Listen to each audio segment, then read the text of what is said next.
మన హిందూ ధర్మ ప్రచార పరిషత్తు మహబూబ్ నగర్ జిల్లా ధార్మిక మండలి సభ్యులు కూడా చంద్రబాబు నేను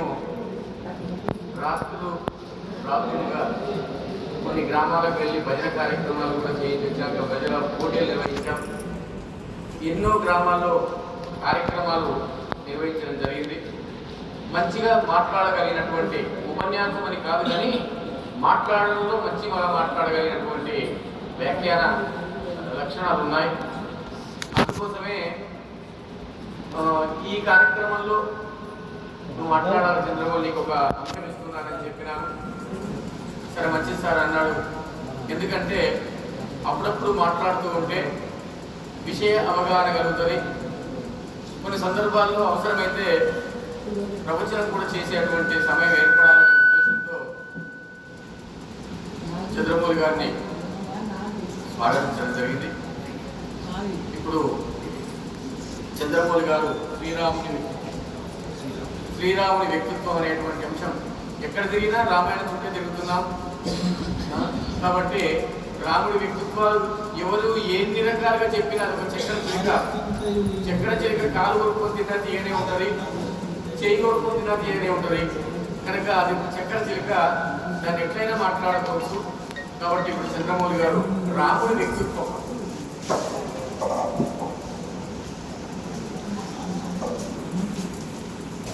ఓం నమో వెంకటేశాయ. హిందూ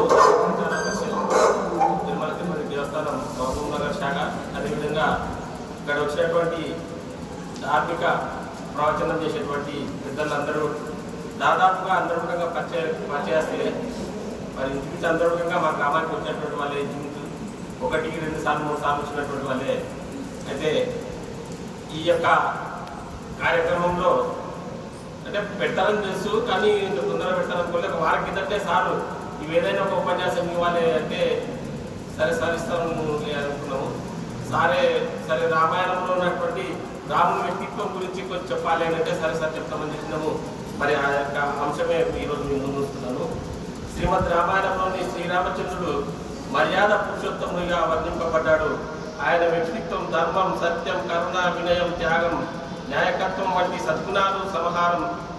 తండ్రి దశరథునికి ఇచ్చినటువంటి మాట నిలబెట్టేందుకు రాజ్యాన్ని వైభవాన్ని విడిచి ఆనందంగా స్వీకరించిన ఆయన ధర్మనిష్టకు గొప్ప ఉదాహరణ. శ్రీరాముడు ఆదర్శ కుమారుడిగా, ఆదర్శ భర్తగా, ఆదర్శ సోదరుడిగా, ఆదర్శ మిత్రుడిగా, ఆదర్శ రాజుగా ప్రతి పాత్రను పరిపూర్ణంగా నిర్వహించినాడు.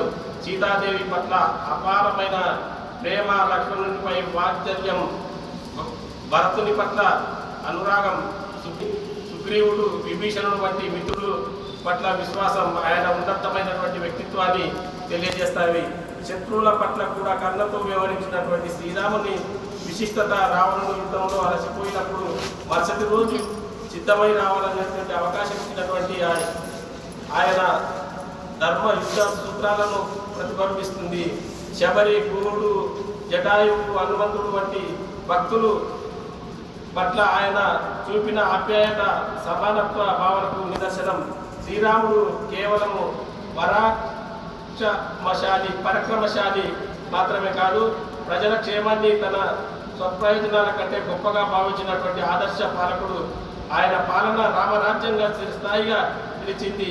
అక్కడ ధర్మం, న్యాయం, శాంతి, సుభిక్షం వెల్లివిరిశాయి. నేటి సమాజంలో కూడా శ్రీరాముని వ్యక్తిత్వం ప్రతి మనిషికి ఆదర్శప్రాయం.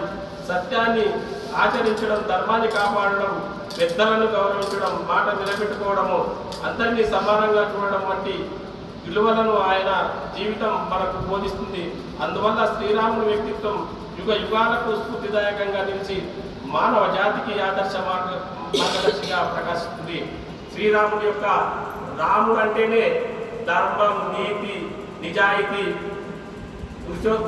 ఒకటే బాణంపై నిలబడినటువంటి వ్యక్తి రాముడు. నిజ జీవితంలో మనం ఏం చేయాలని అవన్నీ ముఖ్యంగా రామాయణంలో ఉన్నటువంటి అంశాలే. మరి ఈరోజు మనము ప్రతి గ్రామానికి వెళ్ళి ముఖ్యంగా ఉపన్యాసాలు చేస్తున్నాం. కానీ ఇట్లాంటి పెద్ద వాళ్ళు వచ్చి ఉపన్యాసం వినడానికి వస్తున్నారు. కానీ ఇంట్లో ఉన్నటువంటి పిల్లలని, మనవరాలని ఇంట్లో కూర్చోండి, అయినా మీరు టీవీ చూసుకుంటా కూర్చోండి, మీరు సెల్ ఫోన్ చూసుకుంటా కూర్చోండి, మీరు ఆ ఇంట్లోనే ఉండండి, మేము పోయాడ గుడికాడ ఎవరో తిరుమల దేవస్థానం వచ్చినట్ట మేము చెప్పడానికి పోతున్నాము అని చెప్పేసి కాకుండా పోయినటువంటి వాళ్ళము అమ్మ మీ పిల్లలని తీసుకురండి మీ దేవాలయం దగ్గరికి. మీ పిల్లలకి ఈరోజు సమాజంలో రామాయణం గురించి చాలా అవసరం ఉంది, వినవలసిన అవసరం ఉంది. మరి మీ పిల్లలు ఏం చేస్తున్నారు, ఉదయం నుంచి సాయంత్రం వరకు ఏం చేస్తున్నారు మీ పిల్లలు, అవన్నీ కూడా మీ తల్లిదండ్రులు గమనించకపోతే రేపు పొద్దున అదే పిల్లలు పెద్దగైన తర్వాత మీరే కాస్తో కూస్తో నీతి నిజాయితీ కొంచెం డబ్బు సంపాదించో, ఇల్లు సంపాదించో, భూమి సంపాదించో, ఏదైనా ఆస్తి సంపాదించి పెట్టుంటే ఆ పిల్లలు మీ కళ్ళ ముందల్లే పెద్ద అయిన తర్వాత మీరు చూస్తుండగా నేను కూడా మొత్తం అమ్మేసి మిమ్మల్ని అందరినీ బాధ్యత పడేసే అవకాశం ఉంది. కాబట్టి అందరూ కూడా ఇప్పుడు వీటికి వచ్చినటువంటి వాళ్ళందరూ కూడా ప్రతి ఒక్కరు వాళ్ళ పిల్లలను తీసుకురావాలి, మనవాళ్ళని తీసుకురావాలి. ఏం లాభం, మనవాటికి ఏం జిన్ పైన చేయాలి, ఏ టీ షర్ట్ చేయాలి, మనవరాకి ఎట్లా చేయాలి, జడలో ఏం పెట్టాలి, ఎందుకని ఏ విధంగా వేరే వస్తుంటే నా మనవరాలు విధంగా ఉందని ఆలోచన చేస్తున్నాం తప్ప ధర్మం, నీతి, నిజాయితీ గురించి ఎందుకు చెప్పట్లేదు పిల్లలకు. రేపు పొద్దున నేను శ్వేత పరిషత్లో ఉన్నా ఎంతో మంది లౌకివాదిలో పోయినటువంటి వాళ్ళ అమ్మాయిలు మొత్తం డబ్బు ఉండేటువంటి వాళ్ళ అమ్మాయిలే. డబ్బు విచ్చలవిడిగా తల్లిదండ్రులు విచ్చలవిడిగా డబ్బులు ఇవ్వడం, వెహికల్స్ ఇవ్వడం, వాళ్ళకు సెల్ ఫోన్లు కొని ఇవ్వడం, వాళ్ళు మొత్తం లవ్ చేయడానికి అన్నటువంటి పేరు పోలీసులు ఫోన్ చేస్తూ ఉంటారు. శ్వేత పరిషత్ తరఫున మరి పోయి అడుగుతూ ఉంటారు పోలీస్ స్టేషన్లో పోయి, అట్లా అట్లా సార్ తప్పైంది అది అని అడిగితే అమ్మాయిలు రారు. దానికి అందరికీ కారణం ఎవరు, తల్లిదండ్రులే. మరి ఇష్టం వచ్చిన డబ్బు ఇవ్వడం మన తప్పు కదా. మరి ఇట్లాంటి ప్రవచకులు రావు. ఇప్పుడు Bhimalinga sir, Srisailam sir, Ramacharya sir ఊళ్ళకి వస్తారు. ఊళ్ళకి వచ్చినప్పుడు మన పిల్లలు ఎందుకు తీసుకురా, మనము రాండి దేవాలయం దగ్గరికి రాండి. దేవాలయం దగ్గర మరి ప్రవచనాలు చెప్తున్నారు, రాముడి గురించి చెప్తారు, మహాభారతం గురించి చెప్తారు. కాబట్టి ఇటువంటి మనకు ముందు భవిష్యత్తులో పిల్లలను దేవాలయాలకు అలవాటు చేయాలి. అలవాటు చేయకపోయినట్లయితే మన ధర్మం మొత్తం నాశనమయ్యే ప్రమాదంలో ఉంది ఇప్పుడు. కాబట్టి అందరూ గమనించాలి. మరి ఇప్పుడు ఈ రామాయణ మహాభారతంతో పాటు సార్ నా సూచన, సతీ సావిత్రి, సతీ అండ్ సూయ, ఒక సత్యాచంద్ర ఉండేటువంటి కథల రూపంగా చెప్పాల్సినటువంటి అవసరం ఆసన్నమైంది ఇప్పుడు. ఎందుకోసం అంటే ఈరోజు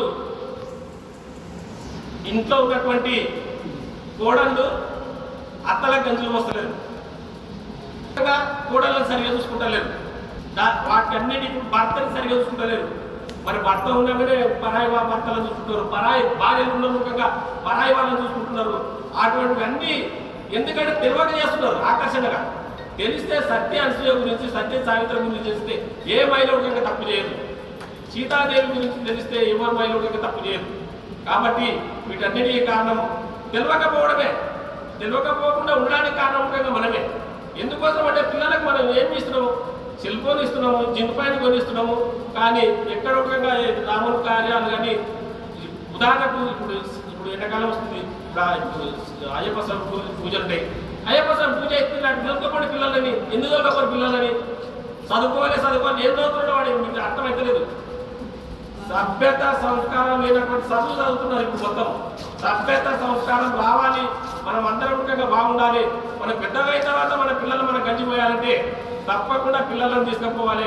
ఆధ్యాత్మికమైనటువంటి కార్యక్రమాలలో పాల్గొనిపించాలి. రామాయణం నేర్పాలి, భగవద్గీత నేర్పాలి. మరి ఈరోజు వీళ్ళు సొరలారి అకాడమీ వాళ్ళు ఉన్నారు, ఇక్కడ మన సార్ ఉన్నారు, టీకెట్ నేర్తారు. ప్రతి శనివారం బ్రహ్మగారి గుడి దగ్గర ఆత్మచార్య పెడతారు. చిన్న పిల్లలతో సహా, మహిళలతో సహా అందరికీ కుటుంబాలు ఉన్నాయి.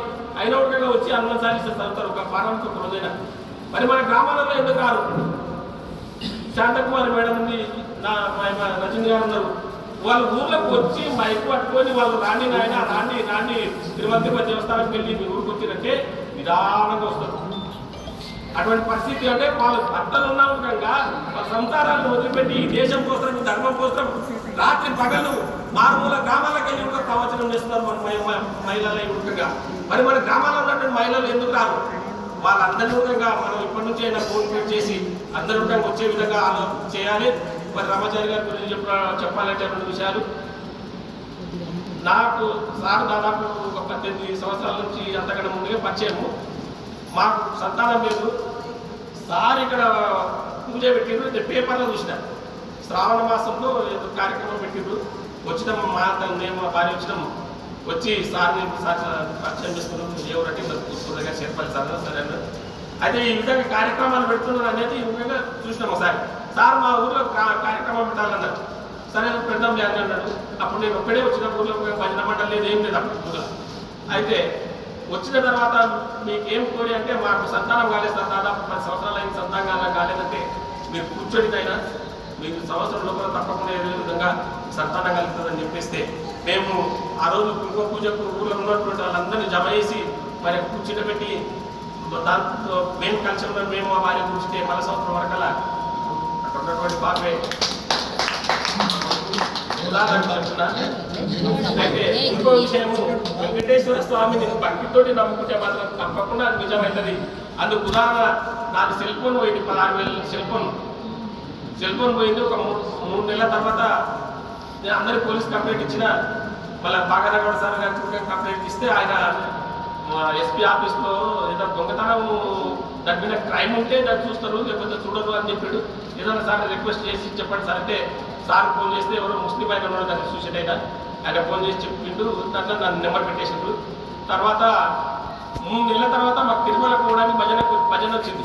తిరుమల పోయి రూమ్లో పడుకొని, స్వామి నా సెల్ ఫోన్ పోయింది అంటే, సెల్ ఫోన్ పోతే పోక కానీ అందులో ఇటువంటి వాళ్ళ అందరి ఫోన్ నెంబర్ ఉన్నాయి. అప్పటి వరకు నేను రాసుకోలేదు ఫోన్లో ఇక్కడ డైగ్లముఖంగా. ఇవన్నీ బాగా కదండి బాధతోటి ఈ నా ఫోన్ వస్తేనే తిరుమలకు వస్తే లేకపోతే రాదని చెప్పేసి అనుకొని నేను పడుకున్నాం. మధ్యాహ్నం కరెక్ట్ మధ్యాహ్నం అలసిపోయినాం. తిరుపతి 3 గంటలకు ఫోన్ వచ్చింది, మీ ఫోన్ ఉందయ్యా అని చెప్పేసి పోలీసులు ఫోన్ చేసి చేశాయి. అంటే అప్పుడు నా అనిపించింది, వెంకటేశ్వర మహిమ ఉంది, ఆయన లేదని అనుకోవద్దు. కాబట్టి నా అనుభవం ఉంటుంది చెప్తున్న సార్కు, అందరికీ కూడా ఈ విషయం తెలియదు. అదేవిధంగా మన జిల్లాలో పుట్టినాం, మనం ఇక్కడే పుట్టినాం, ఇక్కడే పెరిగినాం. మా తాతలు ముత్తాతలు అందరిగా మనం ఇక్కడమే. మన జిల్లాలో ఎక్కడ ఏ గ్రామం ఉంది, ఏ గ్రామంలో ఏ దేవాలయం ఉంది, ఏ దేవాలయంలో ఎవరున్నారు, ఎక్కడ భజన చేస్తున్నారు అనే విషయాలు మనకు తెలియదు. కానీ సార్ వచ్చిన తర్వాత ఇప్పటికి కూడా సార్ చెప్పే ఊరు మనకు తెలియదు. ప్రతి జిల్లాలో, ప్రతి ఉమ్మడి మహబూబ్నగర్ జిల్లా మొత్తంలో ప్రతి మండలంలో ఏ గ్రామంలో ఏ గుడి ఉంది, ఏ గుళ్ళో ఎవరు ఏం చెప్తున్నారు, ఏ గుళ్ళు ఎక్కడ ఏం చేస్తున్నారు అనేది మొత్తం చరిత్ర సార్ దగ్గర ఉంది. అంటే అటువంటి గొప్ప వ్యక్తి మన జిల్లాకు రామాచారి గారు సమన్వయకర్తగా ఉండడం మన అందరి యొక్క అదృష్టం. కాబట్టి వీటన్నిటికీ కూడా ఇంట్లో భార్య సహకరించాలి ఏదైనా చేయాలనుకుంటే. అయితే ప్రతిరోజు నేను సాయంత్రం అయితే మా భార్య అడుగుతుంది, ఈరోజు పోతున్నావు నువ్వు అన్నం ఎక్కడ తింటావని ప్రతిరోజు అడుగుతారు. ఈరోజు అక్కడనే పలానా నొప్పుతున్నాయి, అక్కడే అన్నం తింటా అని చెప్పేస్తే సరే అంటారు. ఒకవేళ తినని పరిస్థితి ఉంటే 5 గంటలకు కానీ 6 గంటలకు కానీ తినేసి వెళ్ళిపోతారు. అంటే మళ్ళీ మన కోసం వాళ్ళ ఇంటికాడ నువ్వు ఎదురు చూడొద్దని చెప్పేసి, మీరు తిని పడుకొని నేను వచ్చేస్తా అని చెప్పేసి రాత్రి 11 గంటలకు 12 గంటలకు కూడా ఇంటికి వచ్చి మరి పడుకున్నటువంటి సందర్భాలు ఉన్నాయి. అదేవిధంగా మరి ఒక 7 సంవత్సరాల కిందట శుభప్రదం అనేటువంటి కార్యక్రమం పెట్టిండ్రు. ఇక్కడ నుంచి పిల్లలు తిరుపతి పోవాలి, మరి వాళ్ళని ఉపాసంగా ఎట్లా పంపించాలని చెప్పేసి సార్ చెప్తే, మరి అప్పుడే ఒక 50 కిలోల బియ్యము దానికి సంబంధించినటువంటి వంట మొత్తం చేసి పిల్లలకు పెట్టడం జరిగింది. అప్పుడు మా ఊళ్ళకి అందరూ యువకులు మా భార్య అందరూ వచ్చి పెట్టడం జరిగింది. అదేవిధంగా అంటే ఇంట్లో వాళ్ళు భార్య సహకరిస్తేనే మేము తెలియకపోతే అవ్వదు, ఇద్దరు కలిస్తేనే ఈ కార్యక్రమాలు చేయొచ్చు, లేకపోతే చేయలేము. కాబట్టి ఇంకొకసారి గీతా జయంతికి కంఠస్థ పోటీలు పెడితే మధ్యాహ్నం పిల్లలకు అన్నం ఆకలి అయితే చెందామని, ఈ ఆకలి ఉంటారు ఈ పిల్లలకు అన్నం ఎట్లా అని చెప్పేసి రేపు అనగా ఈరోజు సాగు చేసింది. సార్ మీరేం చింత చేయకండి, వెంకటేశ్వర స్వామి దయ ఉంటే మీకు పిల్లలకు అన్నం తింటారు, లేకపోతే లేదని చెప్పేసి చెప్పడం జరిగింది. అయితే మా భార్య స్కూల్లో పనిచేస్తుంది, అమ్మ నువ్వు రేపు స్కూల్కి పోవద్దు, అన్నం వండుకొని తిరుపతి దేవస్థానం కడిపోవాలని చెప్పేస్తే, అవి ఎట్లా తీసుకోవాలి కూరగాయలు అంటే, కూరగాయలు ఏం అవసరం లేదు, ఉల్లిగూర చేయి, మొత్తం ప్యాకెట్లు తయారు చేసి మొత్తం మాట్లాడుతున్నా ఆటేస్తాం అని చెప్పేస్తే తీసుకొని చూడగా పెట్టింది. అంటే ఈ విధంగా ఎందుకోసం చెప్పాలి చెప్తాను, అనుభవం కోసం చెప్తున్నా. కాబట్టి అందరూ కూడా గమనించాలి. దేవాలయం దగ్గరికి ఎక్కడ పోయినా కూడా అది ఊరుకపోతున్నాం, ఏమన్నా తీసుకుపోవాలి, తీసుకుపోవాలి, ఊరుకపోవద్దు, ఏదైనా తీసుకొని పోవాలి అని చెప్పేస్తే గ్రామంలో ఏ కార్యక్రమం జరిగినట్టుగా మన ఇంటి ద్వారానే ప్రసాదం కానీ ఏదైనా ఉండగా దేవాలయం దగ్గరికి ఇస్తాం. మా గ్రామంలో భజన ఉండగా అంతకుముందు లేకుండా ఉండేది, కానీ కొట్లాటల వల్ల చాలా సంవత్సరాలు మూలపడిపోతే మా తర్వాత 3 తరాలు భజన చేసుకున్నాం. మేము మా తర్వాత మా కొడుకు 3 తరాలు భజన, అడగల భజన వస్తారు. ఊళ్ళో ప్రతి ఒక్కరు ఒక వెంకటేశ్వర స్వామి ఉన్నట్లే. కానీ ఈ మధ్యలో కొంచెం అలజడి జరిగి కొంచెం బంద్ అయింది. ఆ వెంకటేశ్వర స్వామి కళ్ళు తెరిస్తే వాళ్ళ అనుగుణంగా ఏకమవుతారని చెప్పేసి నాకు ఈ అవకాశం కల్పించినటువంటి తిరుపతి దేవస్థానం వారికి, మరి ముఖ్యంగా రామాచారి గారికి, ఇక్కడ ఉన్నటువంటి పెద్దలందరికీ ధన్యవాదాలు తెలియజేస్తున్నాను.